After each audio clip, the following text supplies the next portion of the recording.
All right, here we go. Welcome to the Clojure Meetup, Los Angeles version, and talking about HoneyEQL.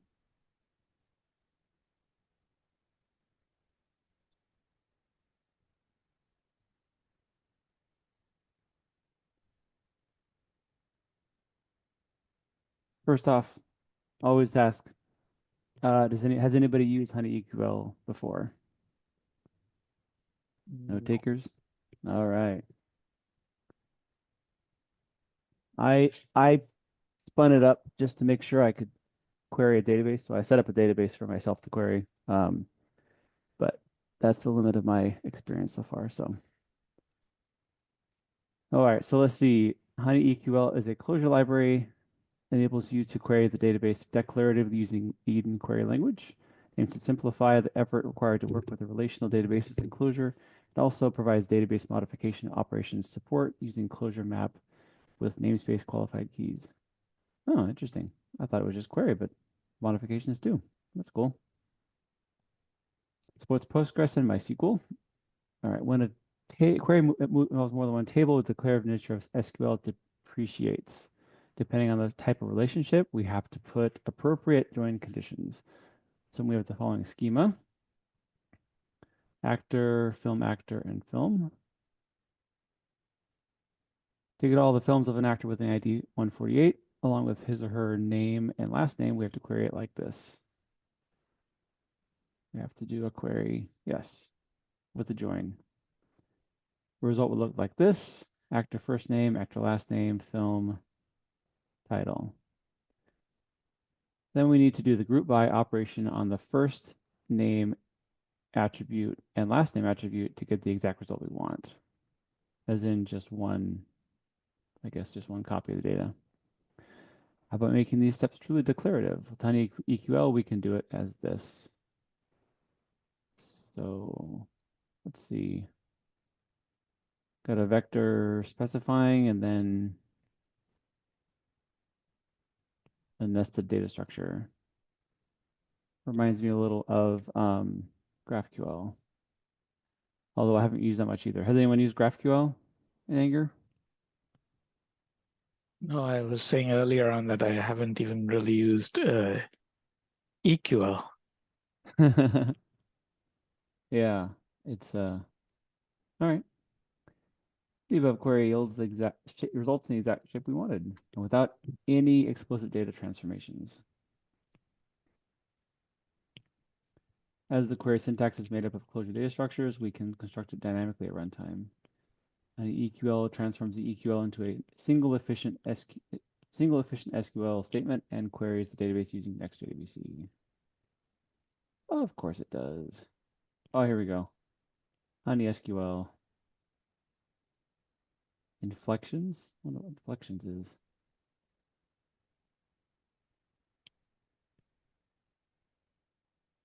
Rails-like inflection library? Oh, I see. It's pluralize and singularize and like Rails likes to do. Oh, that's cool. Let's see.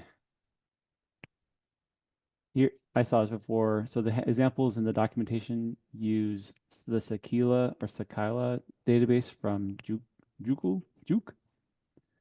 Um, I actually have it up here. It's an example database. The Sakila database is a nicely normalized database modeling a DVD rental store. For those of you old enough to remember what that is, its design includes a few nice features: many-to-many relationships, multiple paths between entities, consistent naming of columns, foreign keys. So it's a nice for the purpose of the meetup data set. So, and that's it. Oh no, just kidding. And There's you have a that loaded up, Nate? CLJ doc. Yeah, I started up a Postgres. Okay. Host.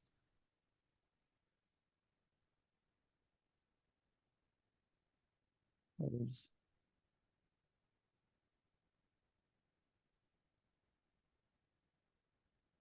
There we go.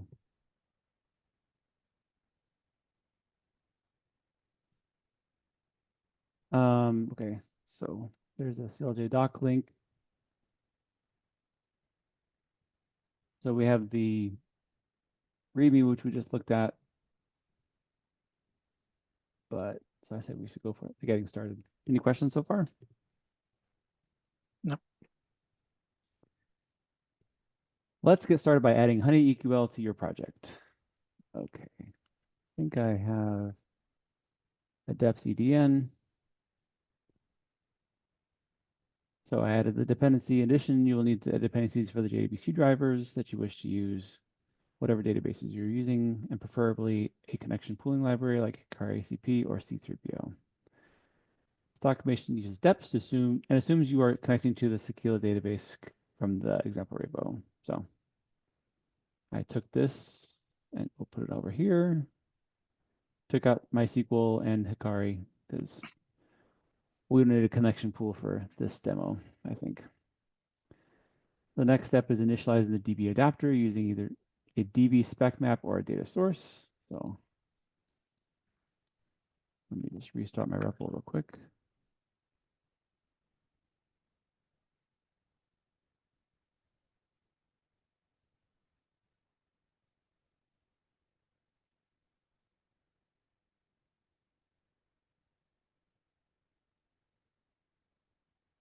Initialize the database adapter.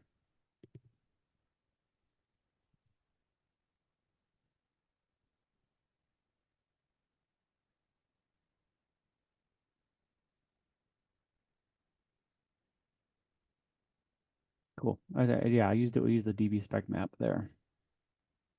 All I had to add was local hosted for the DB host. MySQL with a data source. I don't think I've used Hikari, but it looks pretty straightforward. Yeah, we use it at work, but we just use the plain Java version and interop. Oh, gotcha.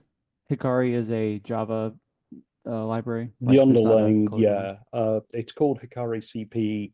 I forget the guy who runs the project, but it's really rock solid. Really, really sort of well tuned. And yeah, we've been using it in production for years. Rock solid. Just a little bit of Java interop to create the data source, and that's it.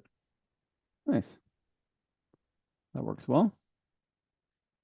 All right, so then we query the database using either query single to receive a single item or query to receive multiple items. So HoneyEQL core as Heckle, I guess. I don't know. So this was, yeah, I copied this one over there. So here we go. We get actor ID 1, and then that's the first and last name.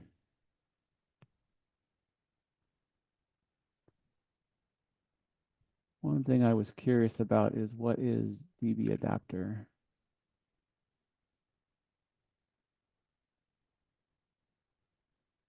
Wow, look at this.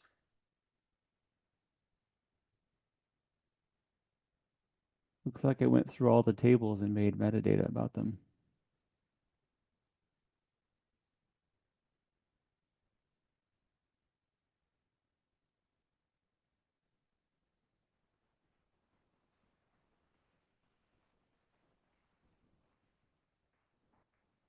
Wow.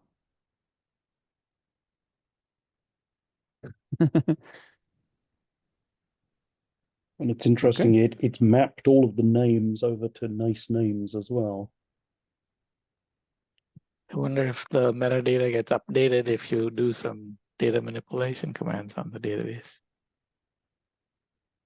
Hmm.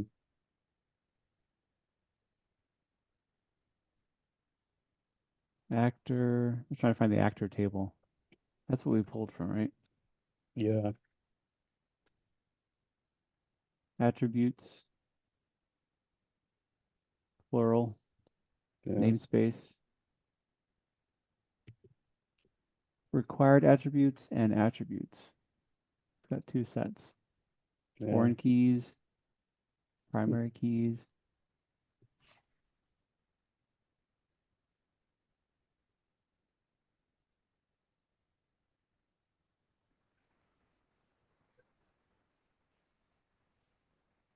Oh, cardinality. Yeah, well, yeah. Wow.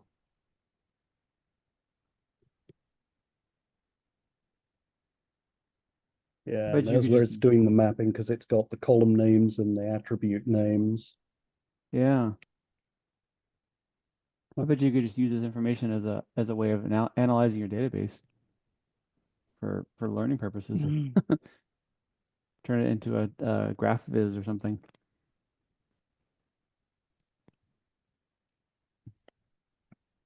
All right. Let's give ourselves a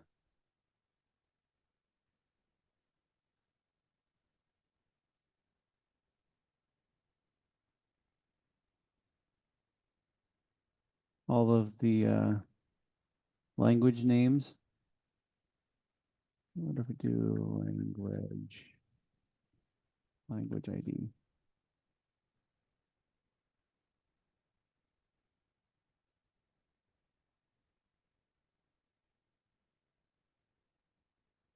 All right.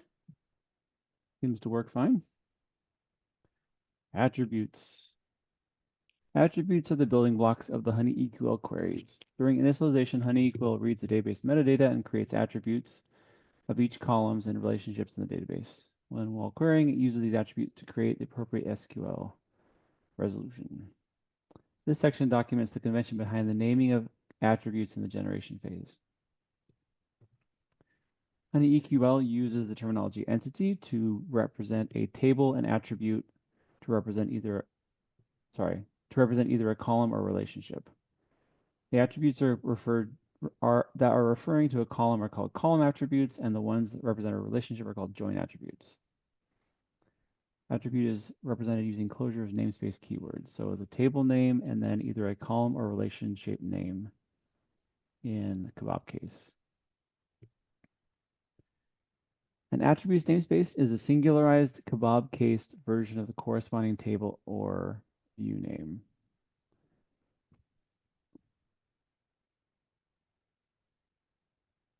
Singularized. Interesting. Okay. Is there comments in here? Is that an actual? Oh no, that's just an example. There's no comments table, but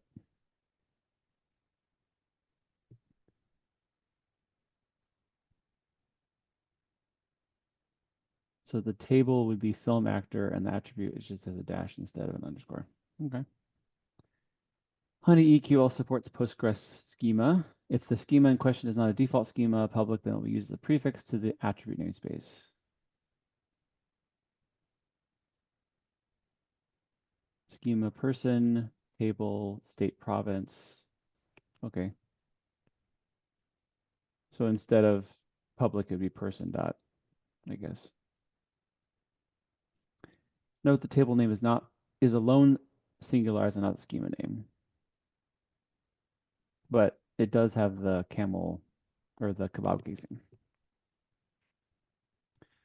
The actual keyword as part of an attribute refers to the column name in kebab case. So actor first name is first dash name. Film actor ID just has dashes. Comments author ID is not camel cased anymore. State province name person dot state dash province slash name. Okay, it's a normalization, so probably won't be any conflicts in that. Join relationship attributes. HoneyEQL. Oh, sorry, before I go on, any questions? Any thoughts? None so far? Okay. I'm sure we'll get to querying very soon. HoneyEQL identifies the relationships between database tables using their foreign keys and generates appropriate join attributes. Let's see, we have address, and city ID, and country ID. So the database table relationships like above, HoneyEQL infers two one-to-many relationships. The city has many addresses by a city ID in the address table, and a country has many cities via country ID. HoneyEQL then generates two join attributes, city addresses and country cities.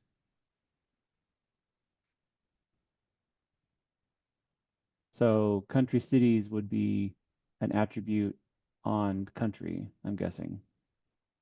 Because that's the way it goes. It's country cities, right? The generated field name is the kebab case version of the corresponding target table's pluralized name. If a table has multiple foreign keys to the same table as shown below, so language has two foreign keys, or is referenced twice by the film table. HoneyEQL creates two one-to-many relationship attributes to represent these relationships between language and films. The language has many films via the language ID column, and the language has many films via the original language ID. So language films and language original language films.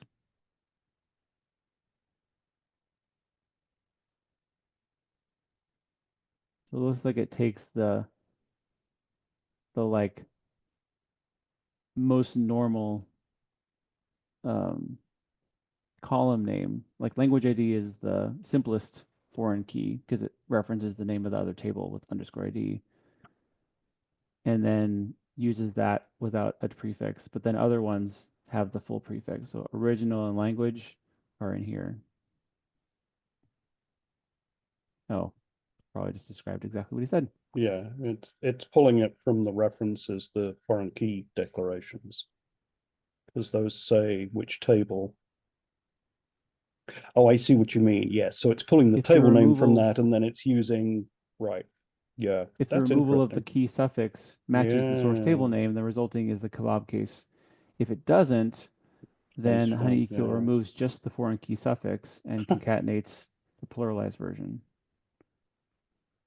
Wow. This is giving me flashbacks to almost 20 years ago when I was working on, I did a lot of um, Rails Active Record, that's the one.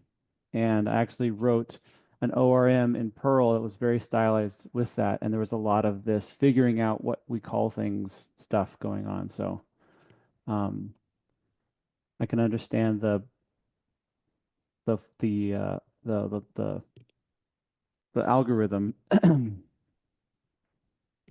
because it has to be consistent. You can't be ambiguous because if you change it, then you'll break people's code. All right, so one-to-one, reverse side of one-to-many. So we have an address, a city ID, and a country ID. For the database, is this the same one as the above one? I think, yeah. For database relationships like above, HoneyEQL infers two one-to-one relationships. An address is associated with a city via the city ID, and a city is associated with a country. So you have address city and a city country. Generated attribute keyword is the kebab case of the corresponding column name with the ID underscore ID removed. Right, so city underscore ID becomes just city. Here are some examples: film actor and actor ID, original language. Oh, interesting. You would think that it would be kebab case in this instance here. Feels like a typo, doesn't it? Like the way Yeah, it was it definitely. shown above, it was a kebab case. Yeah, I'm guessing it is. By default, it assumes underscore ID as a suffix in both Postgres and MySQL. All right, one-to-one. HoneyEQL refers one-to-one when the primary key of a foreign key of a table, sorry, if the primary key and a foreign key of the table are the same. You have schema HoneyEQL infers two one-to-one relationships. A site is associated with a site metadatum via site ID, like this, and site metadatum data is associated with the site via site ID column in the site table.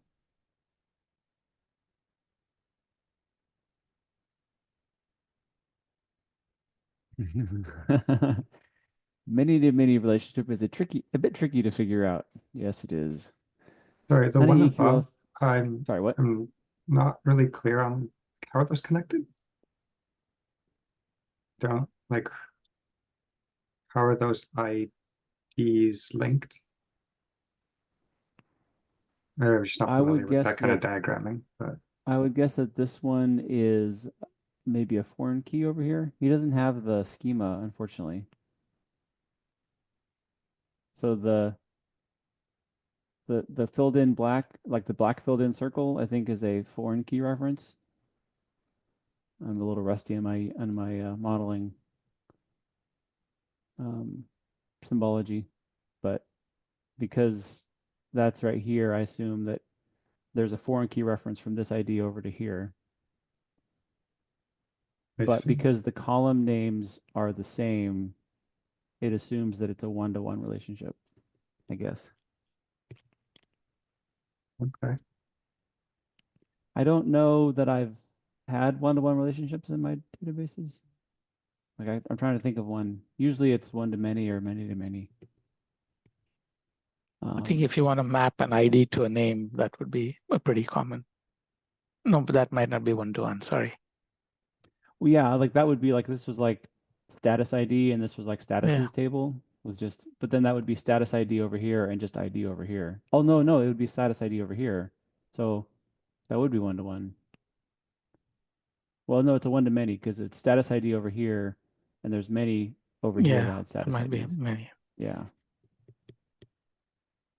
I mean, I can see like you have like sidecar data that you want to have about a site, but not in the site table. So you have a like it's like a parallel table. Right. I guess. But it looks like a lot of these things you have to follow the convention. Is that correct? I don't know if you, I think it said it reads the foreign key relationships. Mhm. Which presupposes you've got them all declared in your schema. Sure. That's an important. Yes. We all practice good database hygiene, don't we? Yes, everyone. I've worked with DBAs who pretty much for all of my career have said, please don't put foreign key constraints on things. It makes manipulating the data schema much harder. Oh, they're actually against. I thought they would be they'd be for it. No. Every DBA I've worked with has been like, don't put those foreign key constraints on because you will make life hell when you start evolving the schema later on. Mm-hmm. Sure. But doesn't everyone just write their schema once? Sorry. I wish. You think changing code is hard. Try changing your schema. Ooh, Mm. that's something you'd dread even more. Oh. All right. Any other questions on that one, Jason? Or okay. All right. So many-to-many, the tricky one. HoneyEQL traverses each table's metadata to figure out whether it's an associative table or not. Table is considered an associative table if it satisfies the following two criteria. It is a primary key made of two columns. Those primary key columns should be a subset of the foreign key columns present in that table. It should be a subset of the foreign key columns present in that table.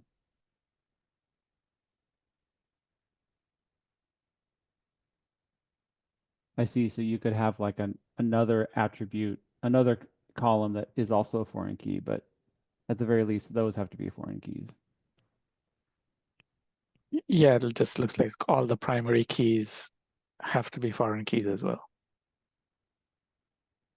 Yeah.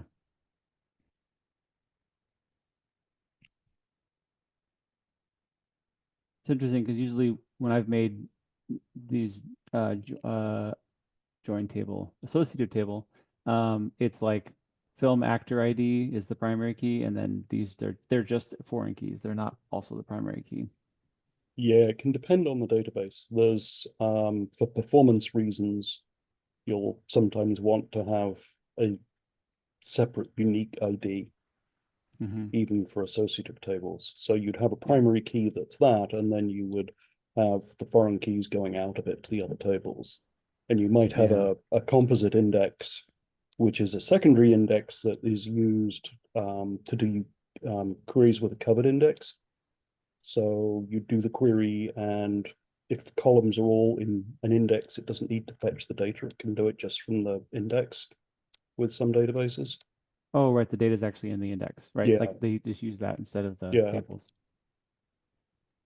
But you need the primary key separate because that's more efficient for insertions. Instead of having a composite primary key. Yeah. Yeah. It's stuff we've run into with MySQL, where we've had massive tables that haven't had a distinct primary key. And so now we religiously put distinct primary keys in all of our tables, no matter what they are. And we then have the foreign keys out, although we do it by convention. We don't put the constraints on it. So is you can do a foreign key without being a constraint? Or it's just a foreign key in Yeah, convention. you just It's use not, it like a foreign key, and then right. you put an index Yeah. over the thing. So we'd have an index on actor ID, film ID, so we could do a query that would go against that index and pull the values without having to query the row. And we would have a separate primary key. Right. So we would fall foul. In fact, we would fall foul of HoneyEQL on just so many things. I was curious as to whether I could get it to query our database, but it wouldn't be able to figure out a lot of the relationships. Yeah. I wonder if there's a way of telling it, like giving it additional data that it would have picked up and it just trust you, you know. I don't know. Maybe if we get to configuration, we'll find out. Maybe. All right, so for the database table relationships below, we have actor ID, sorry, actor and film. So actors can be in many films and films can have many actors. So associated table, because it has actor ID and film ID as the primary keys. Oh, I see. That's marked as because they're at the top in bold. And the primary keys is a subset of the foreign keys. Actor ID of the film actor table. This scenario, HoneyEQL creates two attributes for these two many-to-many relationships. So film actors and actor films. For the relationships between film and film actor and actor tables, HoneyEQL generates the following attributes. So one-to-many from film to film actors, one-to-one from film actor to film, one-to-one from film actor to actor, and from actor, one-to-many to film actors. So all the relationships. Let's see. All right. Well, that wasn't so bad. I said it was tricky. I see. Probably tricky for him, simple for us. Composite primary and foreign keys. HoneyEQL supports composite primary and foreign keys as well. For the database relationships below, we have an account, and a sub-account, and an account referrer.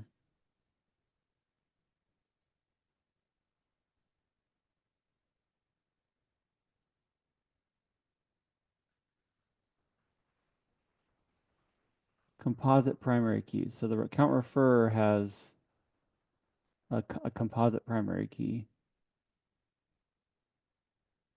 Oh, and that composite key is a foreign key.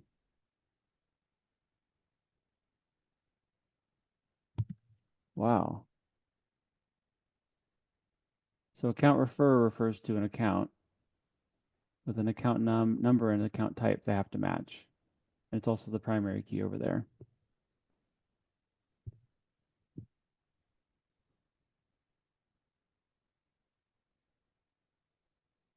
So in this web, it infers a one-to-one relationship between the account and account referrer,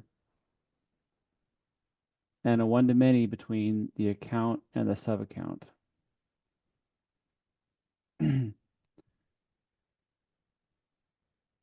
Okay, one-to-one is account right here to account referrer, one-to-one from account referrer to account, one-to-many from account to sub-accounts. That makes sense. And reverse of one-to-many, the sub-account to account. Okay. Wow. Anyone confused on that? Or we're just gonna smile and move on? I don't know that I've ever done this before. That's an interesting idea. So I guess you could have an account number like with a different account, like a different kind of account referrer. You could have two different account referrers with a different, but if they were referring to different accounts, I guess. I don't know. All right, we're almost there. Foreign key without the ID suffix. If the foreign key in question doesn't have a suffix ID underscore ID, then the HoneyEQL follows a slightly different approach than the attributes. Say we have the following schema. So we have a continent with an ID and a name, and we have a country. And the foreign key is called continent identifier. Doesn't have the foreign key suffix. For the one-to-one relationship, HoneyEQL creates the field with the name continent by continent identifier. Convention is target column dash by dash foreign key name in kebab case. There you go.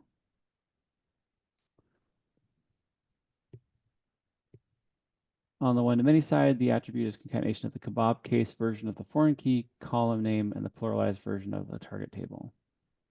So continent has continent identifier countries. Okay.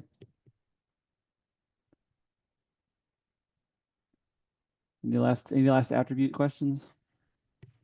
Before we move on to queries. All right. I guess I was just going to say, not really a question, but one of the things I had read through that attributes part when I kind of brought this one up. And one of the things that I found interesting was just like the amount of rules there, right? It's like, oh, it'll pluralize this for you automatically, and like it'll derive this name and that name.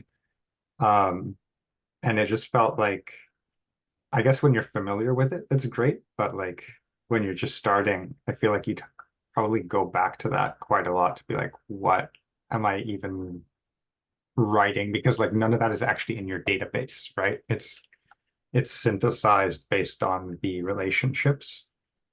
And so I guess it's kind of cool that we discovered that the DB adapter that gets created, I think it contained that information in it as well.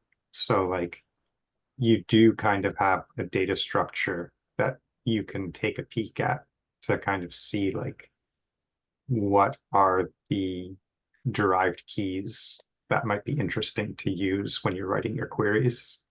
Because otherwise it feels like there's maybe a lot of trial and error, and you're also relying on that the pluralization is like sane, and it's not just doing like, I don't know, you have child and bunch of child, it's like childs, it's like children, and like Yeah, all the fun English conventions. yeah, exactly. So that was kind of interesting to me, and like I was just wondering how much cognitive overhead that kind of carries with it. So seeing that it's an explorable data structure, I think is nicer than it just being like read and then hope that it works out by trial and error. Absolutely. I totally agree. And I think it's very much a Rails thing to do to make it's convention over configuration. Like that's their big mantra, or it used to be. I assume it still is. Which is great when it works, right? Right. The thing about Rails is it has these rules, but it never tells you about them. There's no place you can go and look at a data structure. But in Clojure, I don't know if it forces you to make the kind of data structure we saw before, but it certainly enables it. And so I feel like a lot more stuff is just plain to see. Like you said, so at least there's something you can grep. You can go and look for that table in that, like, so if we would look at films,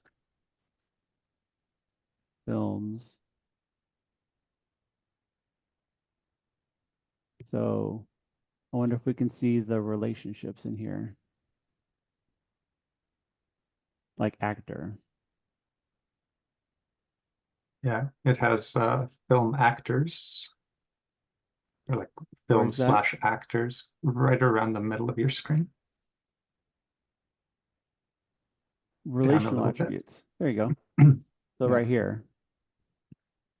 Categories, inventories. Yeah. So by you could write a helper that would say, for this table, show me the alt attributes and it would just show it to you by querying this data structure. So at least you can see um what the guesses are or what the conventions are. Mhm.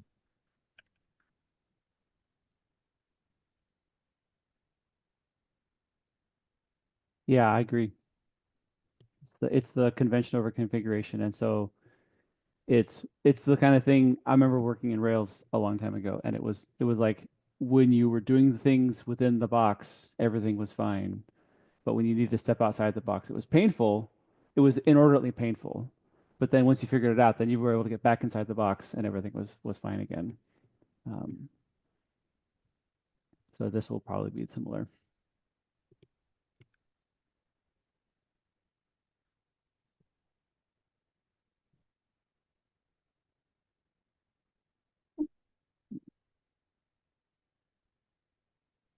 All right. Query syntax. Eden uses the Eden query language to query the databases declaratively. This query language is inspired from GraphQL and Datomic's pull API. HoneyEQL supports two modes of using EQL. EQL.mode strict. Query should adhere to the specifications of EQL, or lenient. It supports both EQL and HoneyEQL overrides of EQL specifications for ease of use.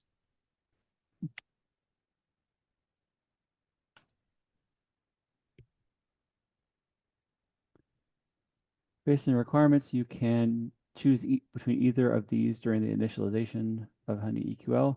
By default, it supports lenient.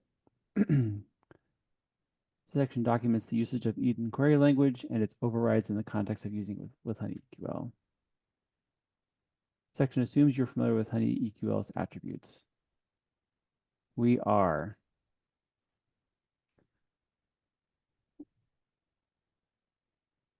Let me just look at this real quick. I'm curious. So EQL is its own language for grabbing things.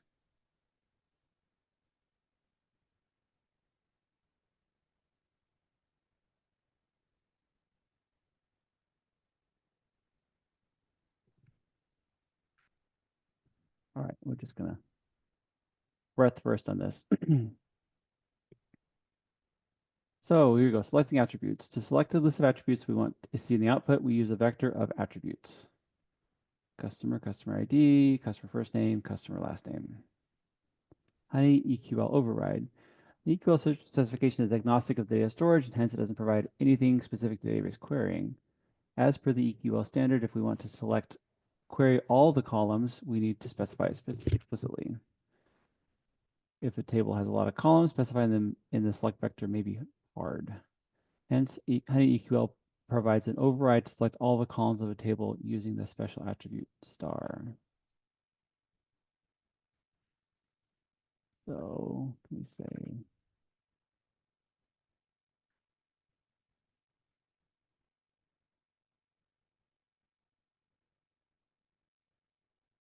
so language ID, last update, and name. We got all of the attributes. During query resolution, HoneyEQL replaces this attribute with all the attributes of the corresponding table. Okay, that's a good extension, I think. If the attribute we want, so selecting join attributes, if the attribute we want is to select is a join relationship attribute, then we will be using a Clojure map with a single key value pair. The key will be the join attribute and the value will be the vector of attributes that we want to select from the related entity.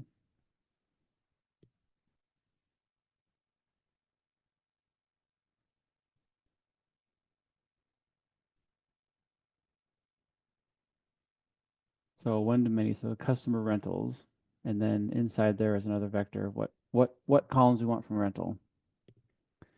We can have more than one join attribute as well. Customer address, customer rentals, customer payments. Here, let's just, why not? Customer ID 1.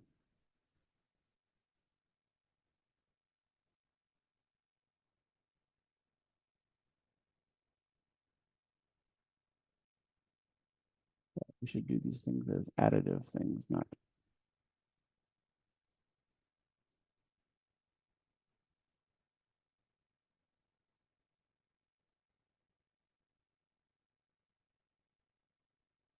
Customer ID 1.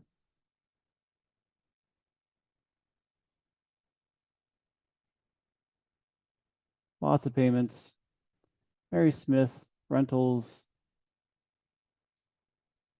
So a lot of rentals and then a lot of payments.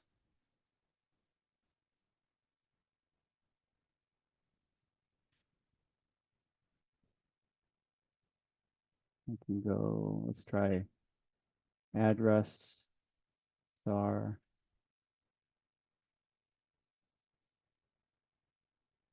All of the data.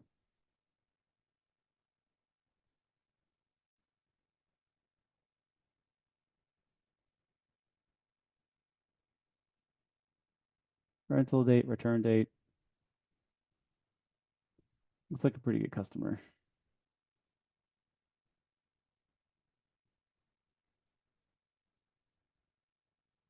All right.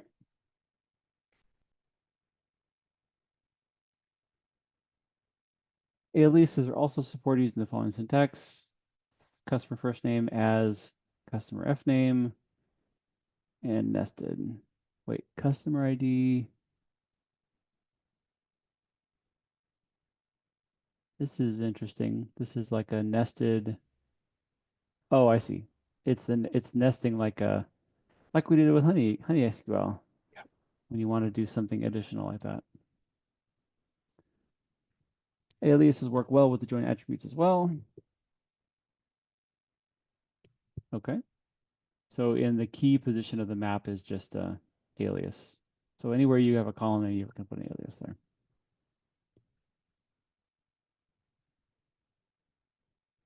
All right, any questions? Any thoughts? One thought I have is that one thing I like about HoneyEQL is you can give it a data structure and get a query back without running the query. Like I would love to see what this query looks like, but I don't know if there's a way to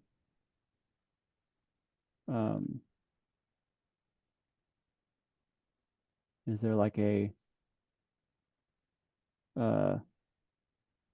just give me the query, DB spec, query single, initialize and mutation. So it doesn't look like there's a public way of doing a pure transform. I think I would like to see that because sometimes I don't know if, especially with this, like one of the things I like so much about HoneyEQL is that I will play with the query for a while until I get the right query, because I can quickly check it with my eyes to make sure. Because sometimes I don't have the right number of brackets and and things get interpreted oddly. And so I think this one is more constrained. It's more just nested data, so maybe that's not as much of a problem. I don't know. Yeah, I guess there's also that element that like if you really need to be fiddling with the query, like this probably isn't the right tool for you anyway, because like the whole motivation is just declarative. It's about like the Mhm. shape of the response rather than the query that you want to perform or like send to the database engine. True. So like That's even true. if you saw what this turned into, like it's kind of weird to start to fudge the declarative thing to try and like get the exact output that you were hoping to get. Mhm. Because then you just end up with this like maybe extremely bizarre declarative layout of like the data shape. Yeah, I think it's more constrained than HoneySQL, and so I think that it's really just like you're not specifying the relationships. You're not specifying, like, I guess there are aggregates and filters, pagination, okay, limits. So that all the things you think you want to do with SQL, you can do, but it's done, I think, in a, I don't know, more straightforward is not the right word. Like it's a simpler because it's just a graph. It's not all syntax, all SQL syntax expressed as data. Yeah, I've just had a look in the source, and one of the things you can do is you can add a tap listener, and you'll actually see it transform the query into various an AST and an enriched AST, and then into SQL, and then finally it does the actual DB query. So you could add a tap and run it that way, and it would have the tracing, and you'd be able to figure out what it was doing. So it's tapping those things. So as long as you put a It's got a HoneyEQL debug namespace that has two functions that basically tap key-value maps. And in the core, when it's doing the query, it's got a pipeline where it takes the EQL query, and then it taps the raw AST, and then it taps the enriched AST, and then it taps the HQL, and then it taps the actual SQL. So it taps the HoneySQL data as well. So if you were to do an add tap of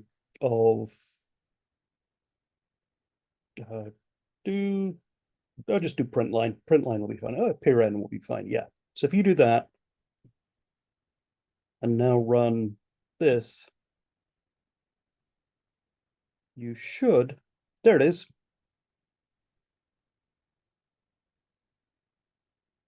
So you can see the HoneySQL, and you can see the actual SQL at the end. Transformed raw EQL HSQL. So it uses Honey. Mm-hmm. And then SQL. Great. So if we run this one, you can see this enormous SQL here.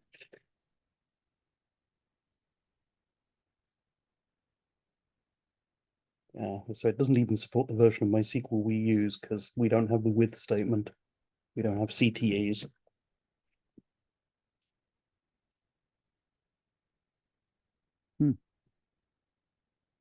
Oh, that's cool.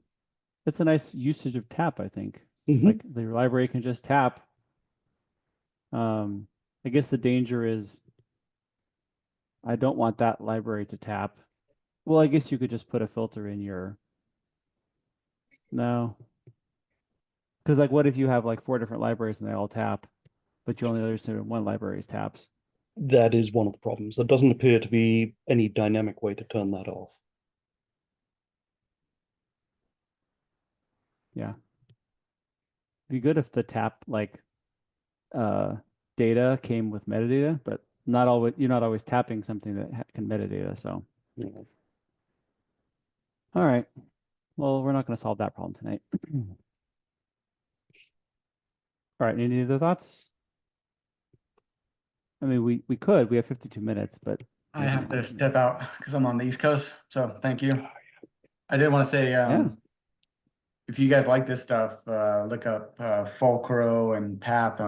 It's basically building the entire web app off of this kind of thinking with graphs. And so Wilker Lucio I might not have that name right, Patham's creator. Mm-hmm. Some great videos on YouTube if you want to see kind of the power of this kind of query EQL kind of stuff in usage. I think at Nubank they're using this kind of stuff for at least their internal stuff. So it's pretty cool stuff. Cool. Anyway, I had to go. Thank you so much. I'll see some of Thank you you, at Chase. Challenge, Good to see hopefully. you. Love to See you meet at Conj. Yep. All right. Have a good one. Thank you. Cheers.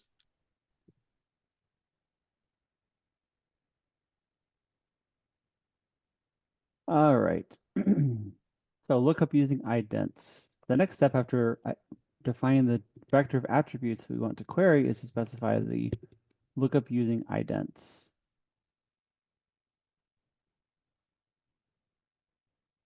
Idents are a vector with two elements. First is the keyword, and the second can be anything. Provide an address-like thing. Okay. So this seems like this is like how you introduce your where clauses. Ident is a vector with an even number of elements. Elements that give even positions are attributes, and the odd positions containing the value using which we are going to look up for. So select attributes of a customer with ID 148. Select attributes of a film actor with the film ID 1 and the actor ID 2. So you can have multiple columns. We don't want to narrow down by attributes, then ident will be an empty vector. This ident and attribute selection vector forms the query in EQL. The query is a vector with only one map as an element.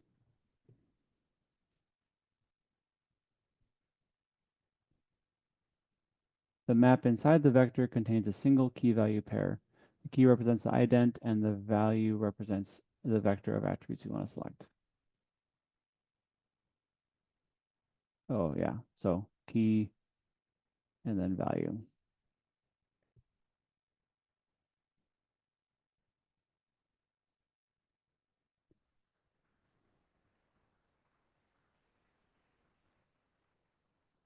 It's funny, this has a top level vector.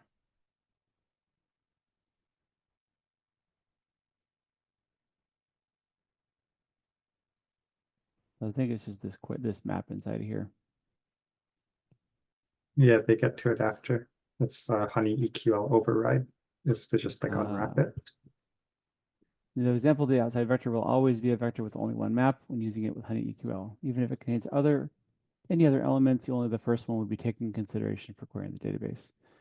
Actual EQL spec is meant for specifying multiple queries, and hence a vector has made sense. However, with respect to HoneyEQL, we only want to run one vector. One query. This vector is redundant. Hence, in the lenient mode, the wrapping vector is optional. There you go. So there's the same thing, just without that wrapping. Customizing queries via parameter. More often, we need to customize the queries to include sorting, pagination, and filtering. EQL provides parameters to enable this. A parameter is a Clojure list with two elements. The first element is either an ident or a join attributes. Second element is a map.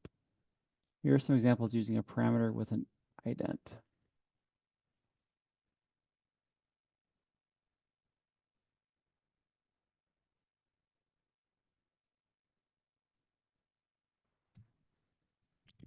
So this is the list here.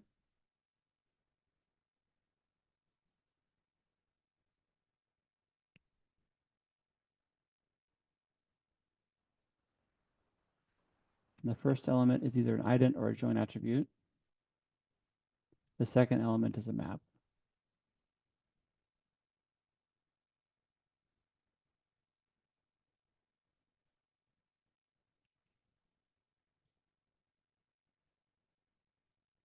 The following example uses parameters on the join attributes. So this one has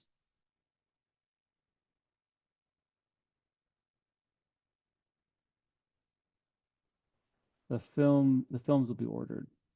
I guess we can just. So it Right, uses run the the query. same sort of HoneySQL thing of it's ascending by default on an order by, and you can use a pair of column and direction. And I assume you can specify order by and limit and various other things offset.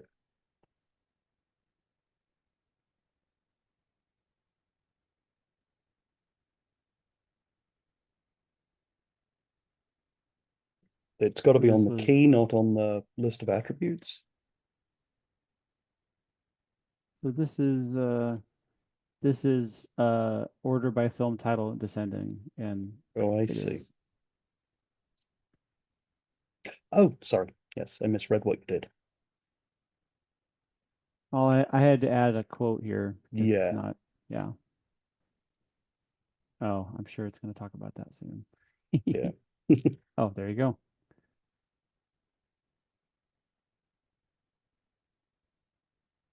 So let me see. I want to run this one too. Customer ID, order by customer first name. That's interesting because isn't this going to be, oh, here we go. This is better. I was like, this is only going to return one element. So this one, so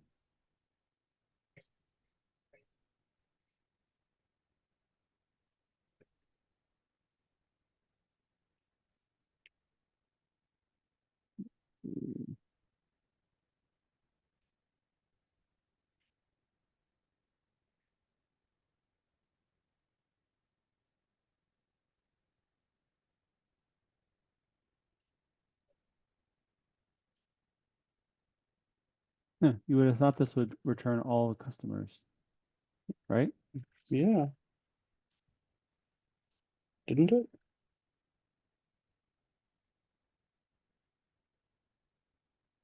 It didn't only return the 375 one. Oh, because it's query single. Ah, that's it.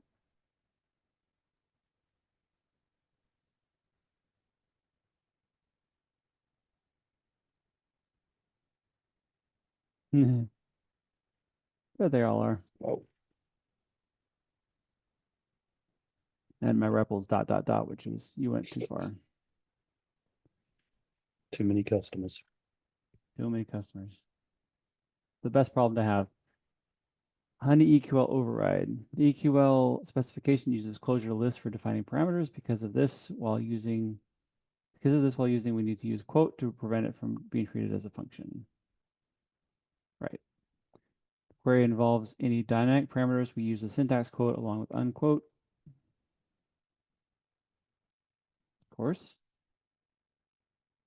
In a real-world application, these scenarios are more prevalent, and hence HoneyEQL overrides this parameter specification by using a vector instead of a list. I see. So we can just change this to be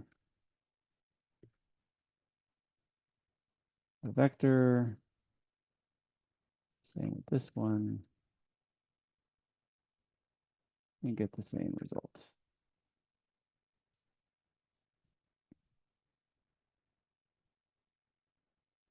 It works on parameters on the indents as well.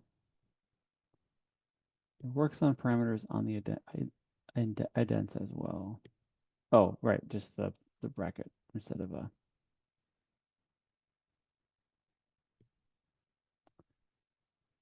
All right. What do you think? Any questions? Any thoughts? All right, we got. Feels fairly similar to what we saw with HoneySQL. So I guess it's kind of nice that like if you're familiar with HoneySQL, like the building up or like those nested structures, it kind of seems to follow pretty similar rules, at least from what I remember. Yeah, I Instead of think the just fact doing that its own thing. it's using HoneySQL under the hood as well, it's probably kind of lent towards just leveraging what HoneySQL does in a couple of places, which, yeah, that helps me read the EQL a bit better. Yeah. So all the mutation operations are available under the HoneyEQL mutation namespace. Well, let's throw that in the bag then.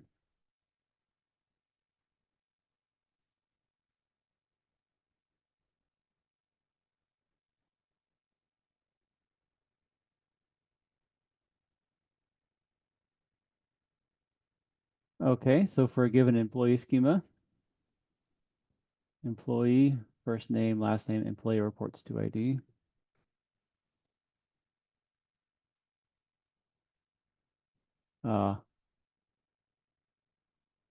Wonder if we have that in here.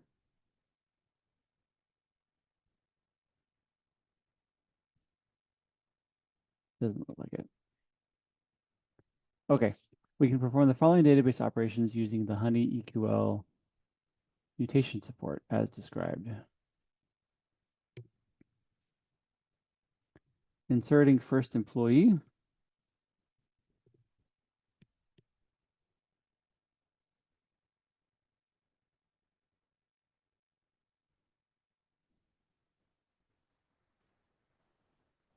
Inserting the second employee. Okay.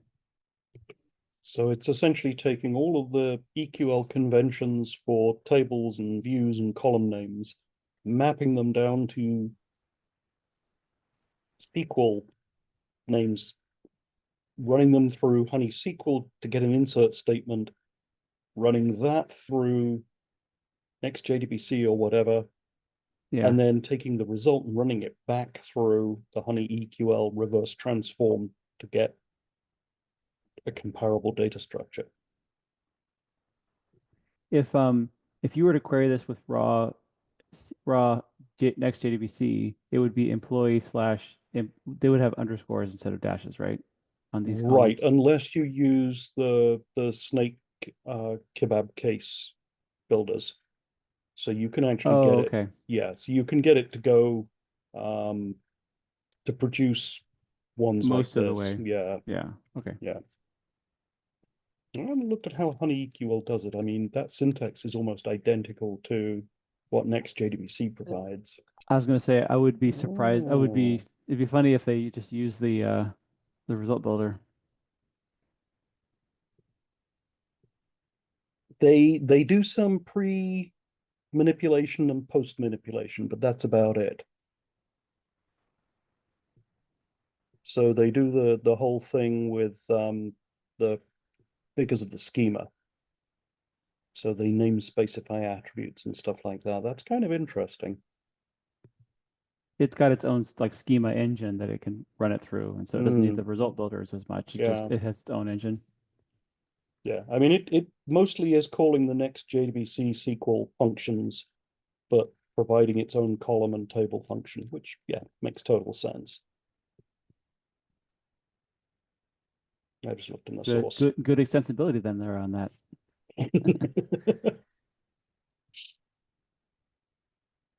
Have you have you gotten any bug reports from the HoneyEQL guy on HoneySQL or NextJDBC? Not that I can think of. So I mean their interaction with NextJDBC is fairly straightforward. Yeah, Although pretty narrow. yeah, I mean, they're pulling the DB spec out of the DB adapter, so they've obviously got that set up to produce a data source if appropriate, or the hash map. They have their own function for converting table names. The insert runs the result through name specify attributes, which is one of their functions. And then they're providing their own table function and column function, which is what runs, let's see which way round is that. That's going from their attribute names down to the actual SQL names. So yeah, it's a pretty straightforward map with just their mapping on top of it. Nice.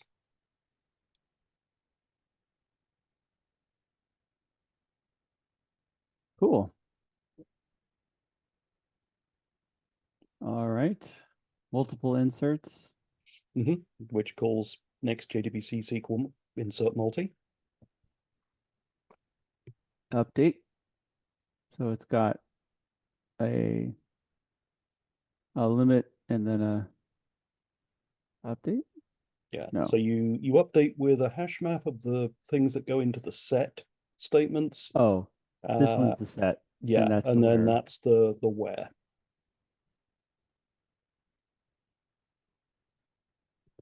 where conditioning has multiple attributes and it only supports the and condition. Hmm. Oh, That's because that's how it works in Next.jdbc. So if you have a multi-element map, it's aware something and something and something. interesting. I'm trying to think of a case where I would want to update where there's an or in there. Yeah. I think usually it's very very narrow. Okay. Delete Yeah. and Works the multiple same way, attributes. yeah. Okay, so this is pretty much these are like do the conversions and then call next JDBC. So these are all wrappers essentially around Yeah. the next And they're JDBC pretty stuff. thin wrappers. I mean, the mutation namespace is pretty small. All right, to perform database transactions, we can make use of with transaction macro. DB spec and use TX from the HoneyEQL namespace. So you get the TX. Right. So what they're doing is they're pulling the DB spec out of the DB adapter, which is what their mutation wrapper does. And then with transaction gives you back a connection based on a DB spec or data source or whatever, a connectable.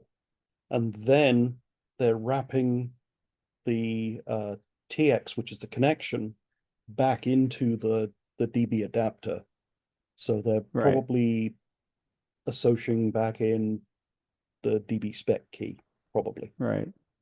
So this with transaction, it sets this in the body. That's the variable it sets, right? Yeah, Okay. it essentially will do a get connection, and then we'll do a close at the end. It's like a with open, but it also has the settings to make it auto commit, things like that. Right.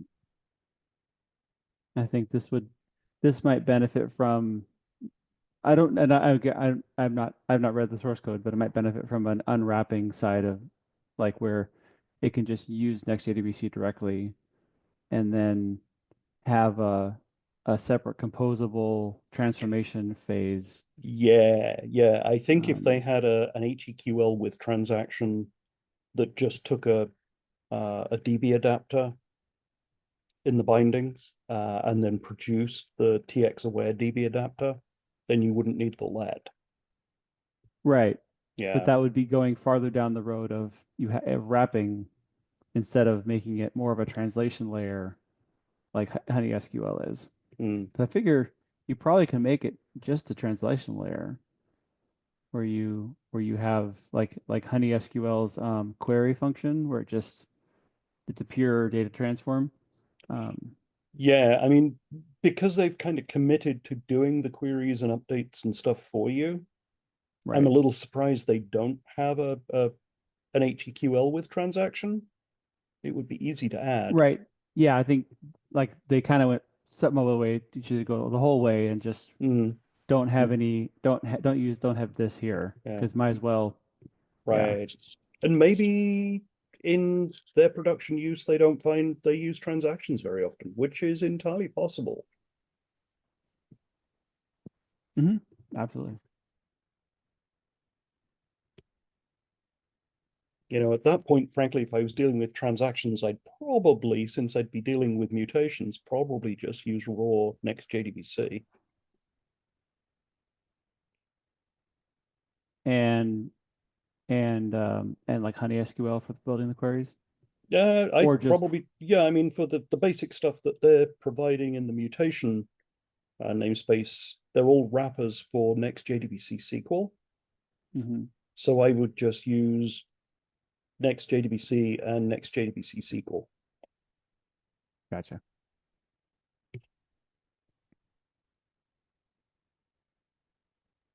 Because the wrappers are so thin. Yeah, the That's your wrappers are point. really thin. I mean, it's nice because it fits in with all of the naming conventions. So Right. you know you would have to bear that in mind. But yeah, Yeah, do you want to stay inside all the conventions or do you want to have a little bit of cognitive dissonance? yeah. It's always the question we developers have to deal with. Cool. All right. Anything else about mutation? We're Clojure programmers. Let's just step away from mutation. Let's see. Sorting. HoneyEQL supports sorting under the order by parameter. Takes a vector similar to HoneySQL and transforms that to a corresponding order by clause. So order by language name, sorting by, yeah, this is all. This is basically like, I'm guessing this is like an actual like next JDB, or sorry, HoneySQL snippet that they just push in. Pretty much. Although they probably do the Yeah, they're mapping relation the still. column names, the attribute Yeah. names. Yeah.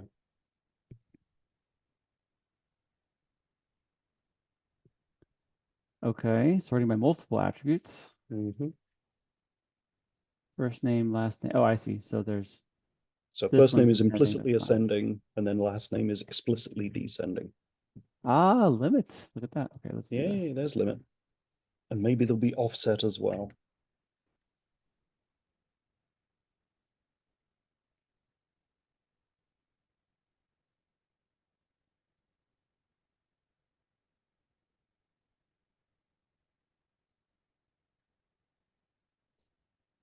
So if we want last name descending and then first name first. Sorry. Oh, there. Mm. I got some Zellwegers in there. Say hi, and then you can go away. That's it. Maybe they're curious about HoneyEQL.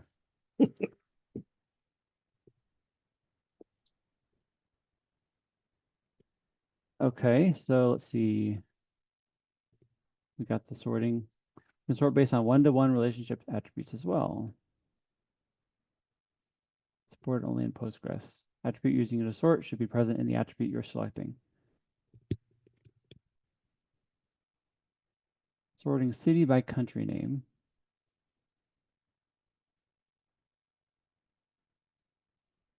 Ooh, look at that. It's like a nested, but you have to tell it what entity to go to and then what entity or what thing to sort on.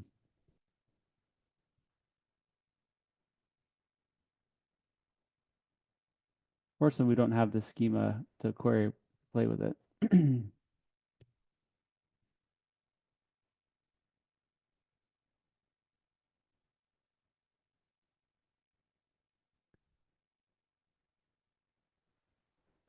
This one will not work as country ID is not in the selection list. Oh, I see. So Do we this not only have those works. countries and cities? I know there's like addresses.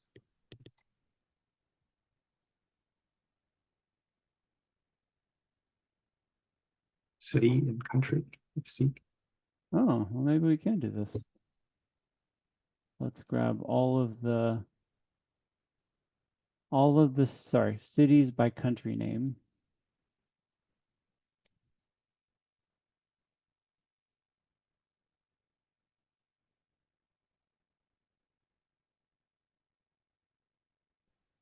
Luckily, I'm using Postgres.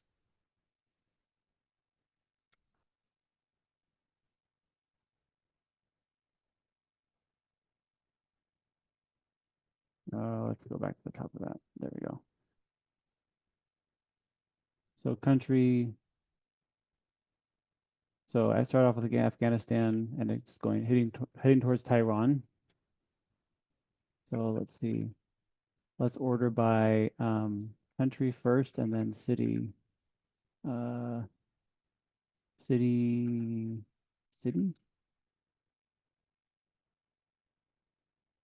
Let's do a limit to limit 10, so we don't overload things. So in Algeria, they're in Angola, are they ordered by city? Yeah.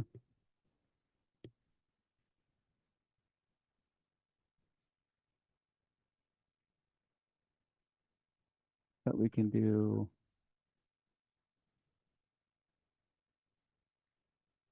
Clojure print table. Oops.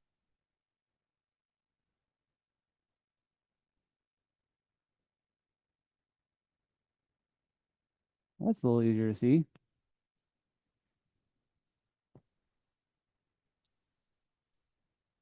Innate, sorry, I got to drop Yes. off.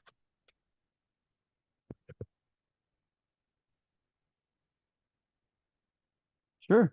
It's good to see you, Dorab. Bye. Yeah. Have a great month. Great month of Bye. October. Happy Halloween.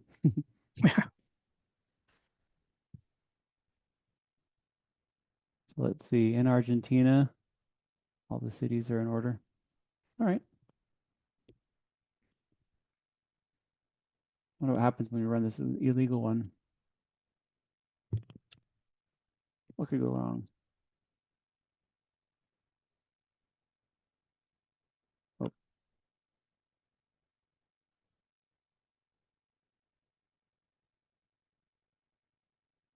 Country ID does not exist. Perhaps you meant to reference the column country. But this is a Postgres error. It's not. That's not HoneyEQL offering us a hint. Okay. Let's see. We can sort the relationship query results as well. Currently, the sorting the relationship query results is not supported in MySQL as its JSON array arg function doesn't support it. Sure. I feel like that's like a way deep down kind of a of a reason. Yeah, it's interesting that it's actually using that sort of thing in the SQL queries. I'd be kind of interested to see, you know, just how efficient some of this is. I know you have some of the tap stuff in there. And I know when I was playing with it, I saw a JSON something or other in the query. So if So I run this one, so this is the query here.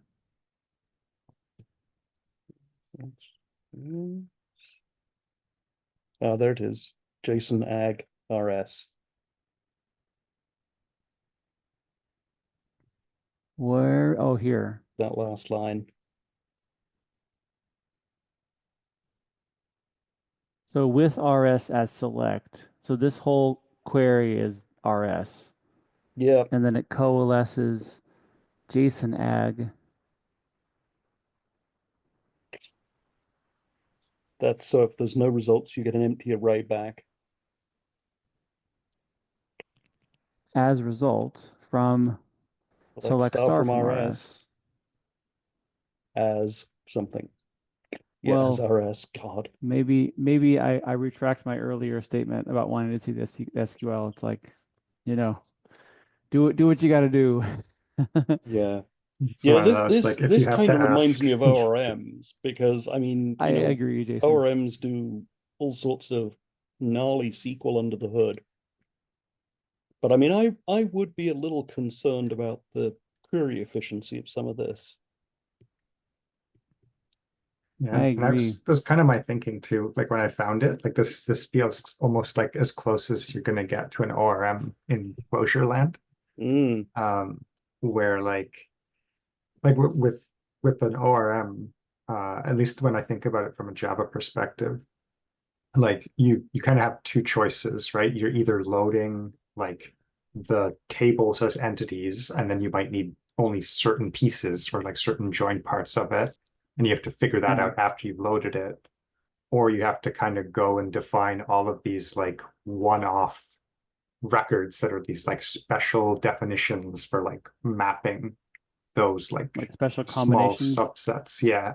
mm. Whereas this is like you have that sort of record thing more, it's just in terms of shape. You're like, go find me this shape of data from there, right? So you don't have to introduce new types or whatever like you would do in Java to deal with that. But then yeah, you're very much at the mercy of like, what did it figure out to do for the query to make that happen for you?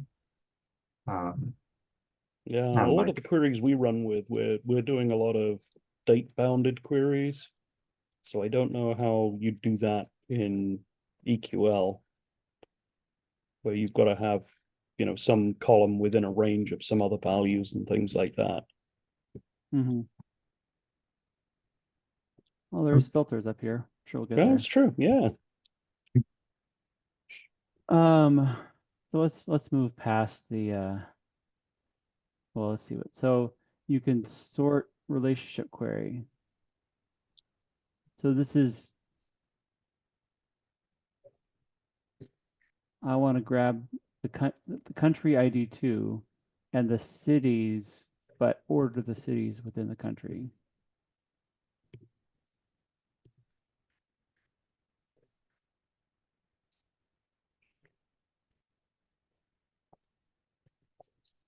Oh, we're back to DB adapter again. Good. Let's see. We got Yeah. Cities Algeria descending. Yeah.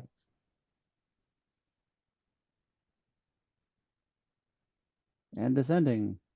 Batna, Mm-hmm. car, the other ones. Many relationship query results. Actor films. Wow, this is I mean it is pretty powerful. I can see getting addicted to this kind of like expressivity, because I do end up having a namespace, actor.db, and it's got all my queries in it. And so it's kind of nice because those are all my bespoke queries for my application. So some of them are select star from table, like, or getting a single entity, but some of them are the joins that I need or Mm-hmm. whatever. Um, but I always have to write all those. So it's only what my application needs. So it's nice in that it's limited to that, but it means that any new thing I want to get, I have to write the corresponding query for. I can't just express the shape I want. Mm-hmm. That's also maybe like a nice thing with this too, because at the end of it, it's all data, right? Like if you do kind of take that through thread to ORMs, like I think you'd have like a really sad time in Java if you're like, I'm going to do an ORM for some stuff, but then I'm also going to write my own SQL queries for some other stuff, and then try to like put the results of those together in some way. Whereas this, like, I think, like, unless I'm misreading this, like you could use this where it makes sense, and then you could just kind of drop to HoneySQL and other places if you want more control over the query that you're doing. Right. Like maybe you run afoul of some of the naming convention stuff, perhaps. But I think like once the query has gone through, you're kind of left with things that are more or less column names anyway. So like the end result of like what your data looks like and what attributes it has and like what those keys are, I think probably would line up pretty well. So like use it when it's valuable to you, and like when the performance maybe is not good enough, then like customize your query Drop down. in those situations. So it's kind of like get the wins of the ORM, but without like having to go all in, I guess, and like conform to it entirely. Right. I feel like there's a lot of times like the schema of your database and the schema of the data inside your working data are not always the same. And I think this kind of library makes it really easy to keep them the same, but then you keep them the same, and you can't vary one or the other. And so if you write those query functions yourself and do the, so to speak, serialization, deserialization from database schema to with underscores to application schema with dashes or with kebab, then you're allowed to have those two be disconnected. But then you're writing that code, that translation code. In this case, you don't write that translation code, but then you're coupling the two together. And I think that might be a problem.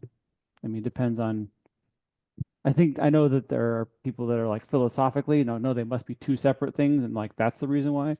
But I think I'm more practical, like, you know, sometimes it's convenient to get off the ground with them matching up.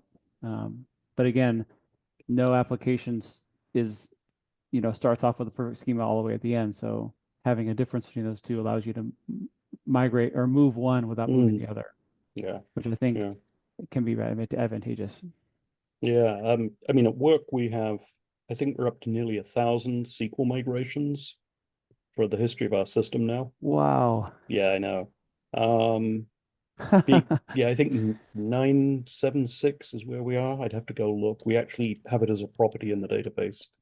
But I mean, we've changed, we've replaced tables with other tables, we've added and dropped columns all over the place, we've changed the structure of things.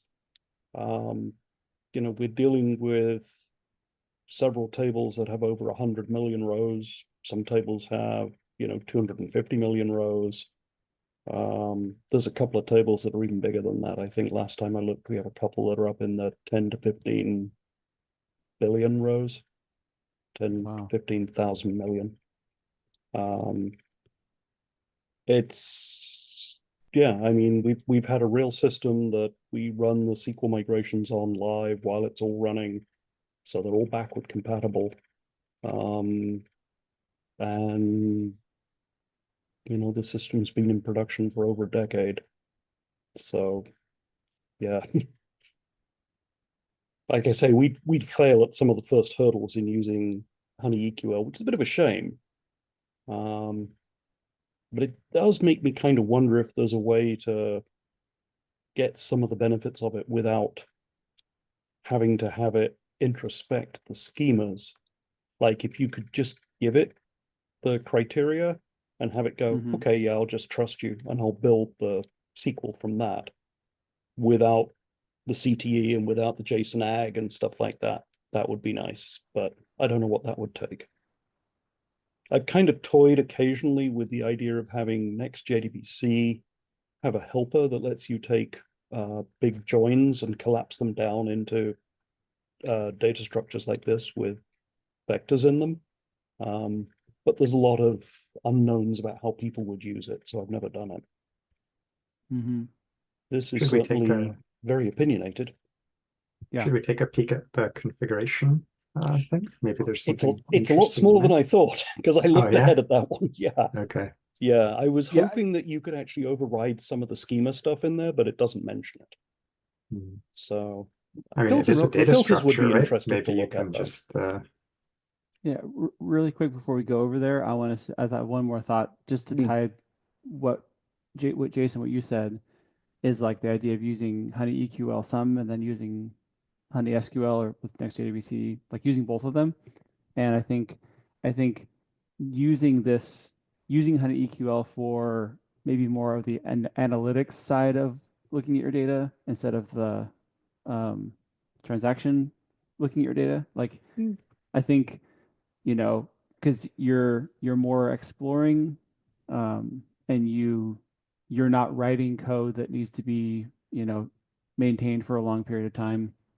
So I think that sometimes the lifetime of the code can influence the, like, yes, you will couple your data to, or you couple your working data with the database data, but that's fine because I know I'm working with database data. It's fine because it's a one-off kind of exploration. So I think that also is a factor in choosing this kind of stuff. All right, so configuration. Yeah, there's not much in there. Oh, that's it. Yeah. I'd like to see the filter stuff. That's something I'm interested in seeing what it lets you do in terms of filters. Okay. Filters. Oh, well, how about that? It's got an escape parameter. hatch to raw HoneySQL. Wait, how were we were filtering before? But this is going to let you filter on anything. Oh, so the parameter. Okay, so the parameter takes a value similar to HoneySQL's where clause. So then instead of column name, we will be using the attribute ident. Yeah.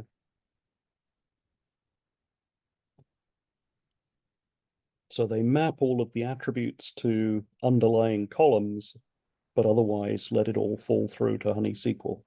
So you've got not equal, you've got greater than. This is where we get into things like date ranges and stuff like that I was mentioning earlier. So it's nice that So- they created an escape hatch.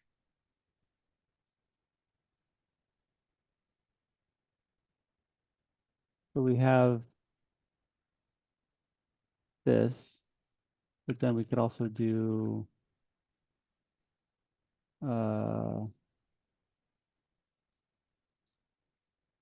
that, right? Yeah, okay. Yes. But this is the flexible, I can use all of HoneySQL. And this one is, I can only do simple comparisons. Ands, I can only do ands. Yeah. And I guess, well, same with, well, yeah, that's where honey's where you could add in the or.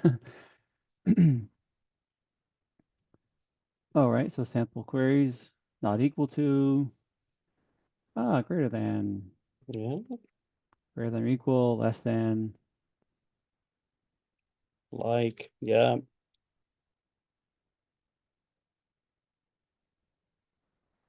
And functions as well. Abs of actor Between. ID. Between, yeah.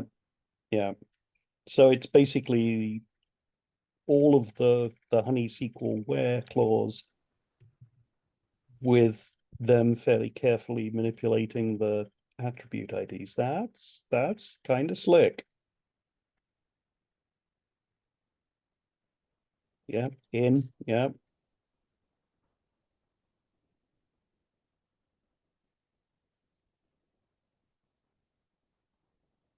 Oh, very nice.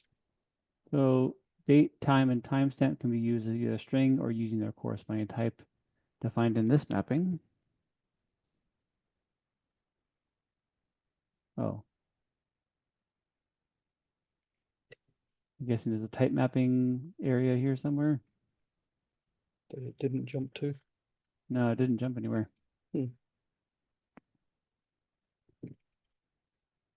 Well, but here is a string, and here is using a local date time. Yeah. So they just do And then local this date time is- pars. Okay. And then the same thing with a UUID, it can figure out Because the they're UUID. figuring out the underlying type. Yes, okay. So Oh, again, so they're it'll introspecting go from the query. right. It knows this column is a UUID, and so it Yeah. does the incoming conversion. Yeah, yeah. You can There's also and an filter. or, and there you go. There's the ors and not ors. Yeah.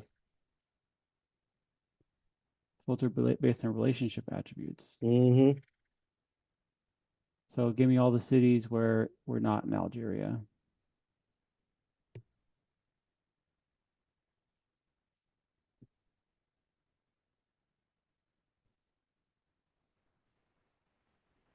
If the relationship attribute refers to one to many or many to many, the filter condition yields the results if any of the related entities. It's kind of an interesting thing to limit on the relational stuff. Yeah. That's really quite slick.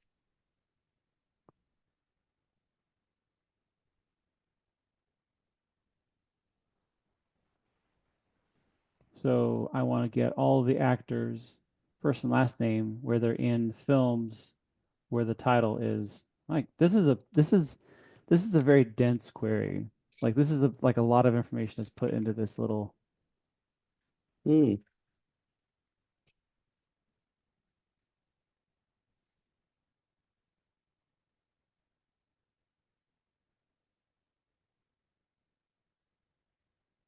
So we can also, so now I want to see like what movies it was. So I can do Film title. uh Can you just do film title on its own, and given that it's got actor film in there already? film title. Don't think so. Yeah. Okay. So it does need the. So I need So it'd be like a map with actor films, I guess was the key, actor I think. films.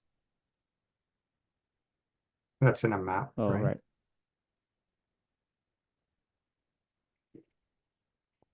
And then I want film star. Oh, Actor I films queried too needs much to be stuff. wrapped in square brackets as well, because it's the key. So the map, the first element of the map is a vector.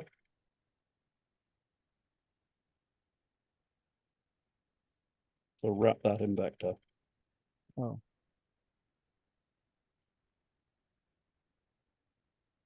Try that. Well, the other one worked. It was just taking a while to render everything. Oh, really? Oh, did it? Oh, okay. Sorry, I thought you actually got an error when you tried to run it. So let's see, what were we querying for Actor again? films. Actors that are in a film that has life in it. So Jennifer Davis is in a film called Angel's Life, but then usually the other film she's in. Right, which is why it said any match. Yes, okay. If we Okay, want to so where retrieve only certain some of entities, the sorry, go film, ahead. like,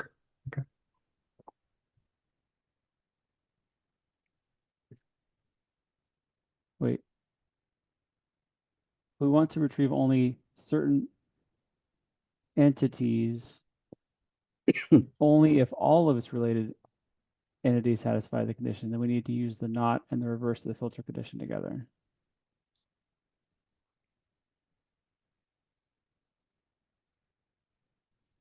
So if we have author course and author ID, so author to course, we want to filter at least one course with a rating of 5. We do very similar to what we just did. Yeah, and then below it shows the not equal.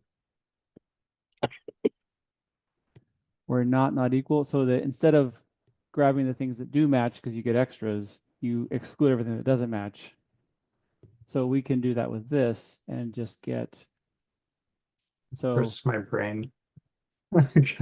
only the Like- authors who have got the rating in all their courses. Okay, so the equivalent here would be find all the actors who Don't only have have been in films with life in it than the title, which I'm sure that doesn't exist. So you'd have to have a not like. So if you said where brackets not, so wrap that in a bracket in a vector and stick not in it, and then change that to not dash like. See if right. that runs. Well, and it's empty because there's no actors that have only been Oh, in films with don't like in the have title life or in it. life in the title. Right, Yeah. right. Yeah, okay. It's just- Oh boy. Double negatives. well, and 3 of us are at least we're only almost to 8 o'clock. Jason is almost to 11 o'clock. He's even. I'm impressed you're keeping up that late. I would be toast. Good job. Okay, but interesting that this not like this is It's that's weird. a yeah that's exploring the edges of the simulation there. Yeah. I feel like those would definitely need a nice comment above of like, what is this query supposed Yeah, to be because doing? Exactly. someone's going to come along and look at that and go, wait a minute, not equal? Oh, that's just equal. But it's not. Introduce So bugs. this is where so it filters out all the people who have ratings other than 5. So that's how it works. Because That's it's how an you OR can say it in query. English. Yeah. Right. So it's find me all the authors whose courses don't have have ratings any. of 5, and then we'll just throw those away and give me the rest. Gee, yikes. Okay. It's hard enough for us to understand the query data structure. You know, this guy actually made it query the database, so that's impressive. Just the feat of engineering is kind of fun to see. All right.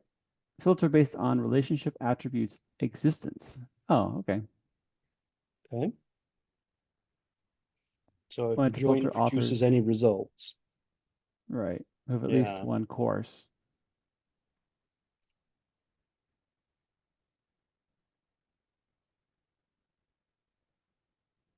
Okay. Hmm. We can filter the relationships as well. I love the enthusiasm. And now Let's they have the see. HoneySQL where on the relationship. Oh, instead of here at the top, it's on the relationship. Yeah. Wow. So this would be all of this here.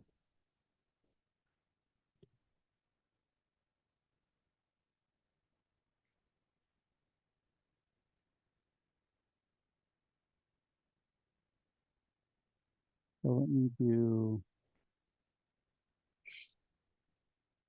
So this is without the where, and then this is with the where. Mhm. So we're So it's getting the country with ID 2. We want the country column of that table. And then we want to find all the cities that belong to that country, but we're filtering that down to only the city Batna. Mhm. And so if you change it to not equals, we should get the other two Everything but cities. Yeah. so Sharon then skipped that. if we want all of the actors that have been in a movie with like, but only show those movies, we can move this, Oh, yeah. move down here. So this becomes a vector. And then we do, whoops, where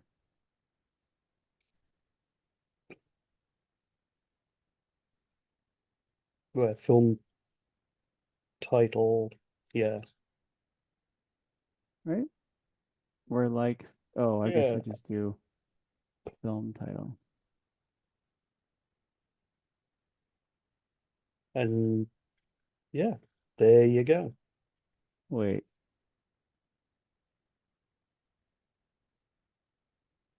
So I got all of the actors, but the ones that were in a film. Okay, I think Right. So I took too much out of the top one here. Maybe I need to leave this top one in. yeah.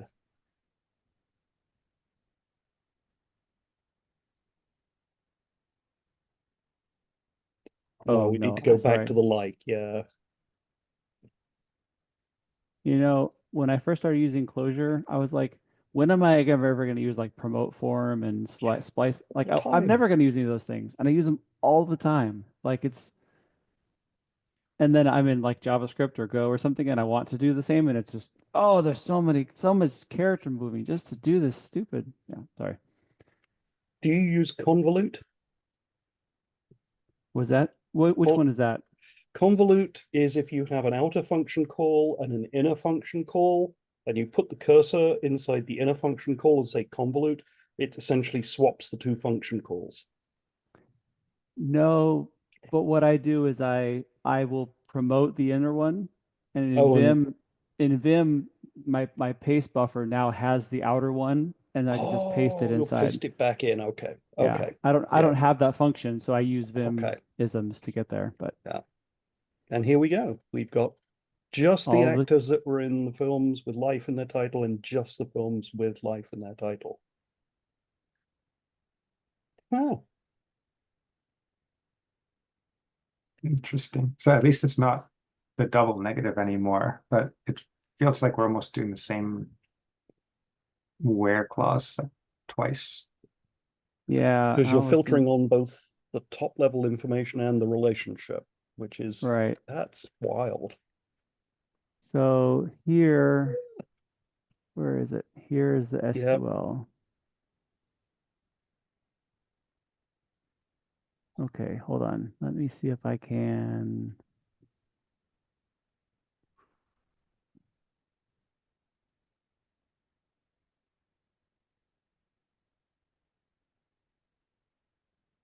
You need to, yeah. Wow.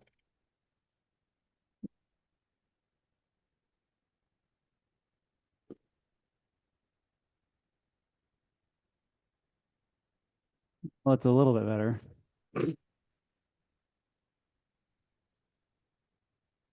Oh boy, I mean, look at that. that's Because because it's of course it percent has an life, alias percent on life. every single column as it aliases it back from the column name to the attribute name. Oh, this percent life.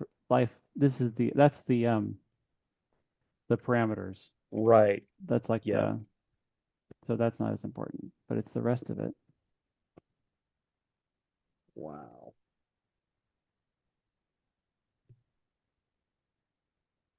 Mhm. Certainly something. Well, And that's all we got for filters. well, it's an impressive piece of tech. Absolutely. Ah, Wow. well, I think with that we should probably wrap up with that. Thank you. What the Thank you for driving. 10-line query. Yes. Yeah, sure. No, happy to do it. It's been very interesting to see how this thing works or how it can dance. It's pretty amazing.